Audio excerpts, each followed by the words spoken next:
آج آپ نوجوانوں کے دن کی مناسبت سے پروگرام کر رہے ہیں جی تو تاریخ اسلام پر نظر دوڑائیں تو میں بے اختیار کہہ اٹھتا ہوں کہ نوجوان ایسے بھی ہوتے ہیں۔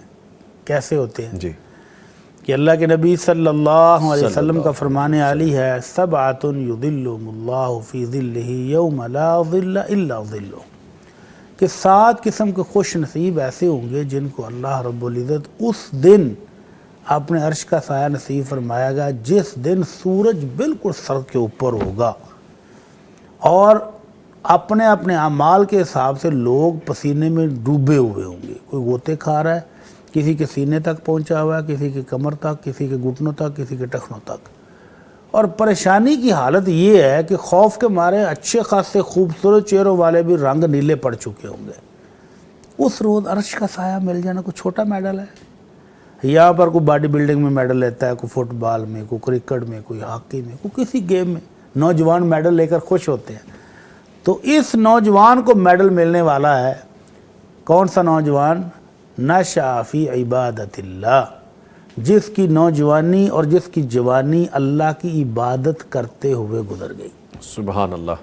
جس کا یہ زندگی کا یہ سٹیج جہاں گمراہ ہونے کے، رائے راست سے ہٹنے سے اور لائن سے اترنے کے چانسز زیادہ ہوتے ہیں، اگر وہ عرصہ اس کا اللہ اور اس کے رسول کی تربیت کے مطابق گزر گیا، اللہ کی عبادت کرتے ہوئے گزر گیا، تو اس نوجوان کو اللہ اپنے عرش کا سایہ نصیب فرمائے۔ سبحان اللہ۔ میں آپ کو ایک خوبصورت بات مثال اپنے معاشرے دیتا ہوں۔ جی میں نے کہا نا کہ نوجوان ایسے بھی ہوتے ہیں۔ جی تو نوجوانوں میں سے ہمارے ایک دوست وکیل تھے لاہور کے کورٹ میں، جی۔ تو آپ کو حیرانگی ہوگی کہ وکیل ایسے بھی ہوتے ہیں۔ اچھا۔ وہ کیسا وکیل تھا کہ اپنے کلائنٹ کی بات سنتا ہے، حوصلے کے ساتھ گائیڈ کرتا ہے، لیکن جیسے ہی زور کی اذان وہاں کورٹ میں ہو گئی ہے وہ سب کچھ بند کر کے مسجد بھائی بعد میں، اب نہیں بعد میں، اور مسجد میں جاتا ہے تو زور کی نماز کے بعد اتنی دیر تک نوافل پڑھتا ہے، قرآن پڑھتا ہے، دعائیں کرتا ہے کہ کلائنٹ تنگ آ جاتا ہے، اور یار وکیل صاحب آپ کون سی نماز پڑھنے گئے تھے؟